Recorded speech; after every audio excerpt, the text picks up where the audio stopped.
Selamat siang, Shalom. Perkenalkan, nama saya Novita Liselan dengan NPM 1201414120159 kelas C, Fakultas Kesehatan Prodi Keperawatan. Di saat ini saya akan menjelaskan mengenai tahap-tahap komunikasi terapeutik. Tahap-tahap komunikasi terapeutik terbagi atas 4 bagian, yaitu yang pertama, tahap reinteraksi, yang kedua tahap orientasi atau tahap perkenalan dan tahap interaksi, kemudian yang ketiga tahap kerja, dan yang terakhir yaitu tahap terminasi. Yang akan saya jelaskan yang pertama yaitu tahap preinteraksi. Tahap preinteraksi merupakan masa persiapan sebelum berhubungan dan berkomunikasi dengan pasien. Langkah-langkah yang harus dilakukan seorang perawat yaitu yang pertama evaluasi diri atau persiapan diri. Dalam evaluasi diri atau persiapan diri terdapat tahap-tahap. Yang pertama yaitu mengeksplorasi perasaan, harapan, dan kecemasannya. Yang kedua menganalisis kemampuan yang dimiliki. Yang ketiga menganalisis kelemahan yang dimiliki. Dan yang keempat kondisi emosional dalam keadaan baik atau stabil.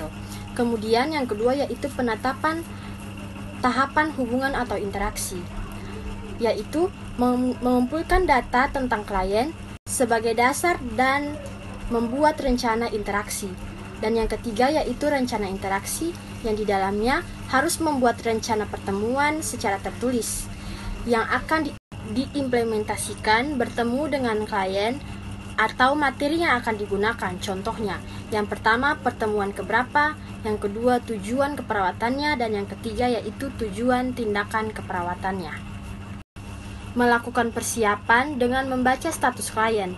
Kemudian, perawat diharapkan tidak mempunyai prasangka buruk terhadap klien karena akan mengganggu dalam membina hubungan saling percaya dengan klien. Kemudian, jika klien belum bersedia untuk berkomunikasi, perawat tidak boleh memaksa atau memberi kesempatan kapan klien sanggup untuk berkomunikasi. Kemudian yang terakhir yaitu pengaturan posisi duduk dan teknik yang akan digunakan dalam wawancara harus disusun sedemikian. Kemudian tahap yang kedua yaitu tahap orientasi. Langkah apa saja yang harus dilakukan perawat atau tugas perawat pada fase ini?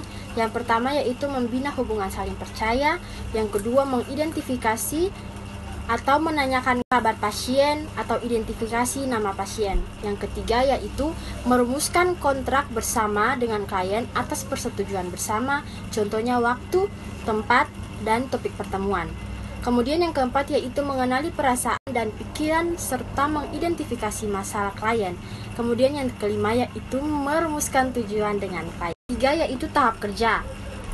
Tahap kerja ini merupakan tahap inti dari komunikasi terapeutik. Kemudian orientasi tahap kerja disesuaikan dengan tujuan, topik, dan kontrak dengan pasien pada fase sebelumnya. Kemudian pada tahap ini, perawat dituntut untuk selalu menghadirkan diri secara efektif dalam komunikasi terapeutik bagi kehadiran secara fisik maupun psikologis bagi pasien. Teknik komunikasi yang sering digunakan yaitu mengeksplorasi, mendengar secara aktif, refleksi bak, berbagi persepsi, dan memfokuskan pada klien. Kemudian fase kerja edukasi yang pertama yaitu fokus wawancara adalah klien. Yang kedua mendengarkan dengan penuh perhatian. Yang ketiga menanyakan keluhan dengan perhatian. Yang keempat menggunakan bahasa yang paling dirasakan oleh klien. Yang kelima gunakan pertanyaan terbuka dan tertutup tepat pada waktunya.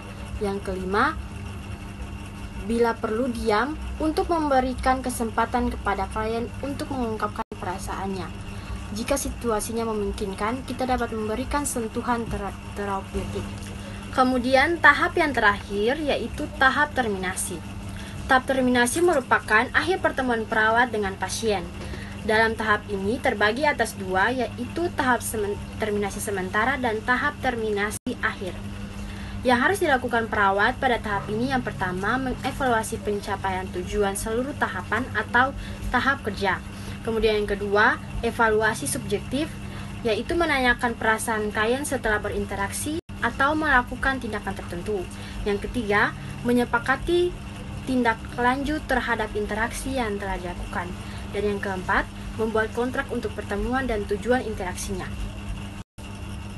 Dalam tahap terminasi, perawat harus mempersiapkan diri untuk penutupan wawancara, Untuk itu, klien harus mengetahui kapan wawancara akan berakhir dan tujuan dari wawancara pada awal perkenalan, sehingga diharapkan pada akhir wawancara perawat dan klien mampu menilai keberhasilan dan dapat mengambil keputusan bersama atau kesimpulan bersama jika diperlukan. Perawat perlu membuat perjanjian lagi untuk pertemuan berikutnya, dan fase ini terkadang sulit jika saling percaya pada tahap optimal. Terminasi bisa pada saat mengakhiri pertemuan atau pada saat klien akan pulang. Sekian dan terima kasih.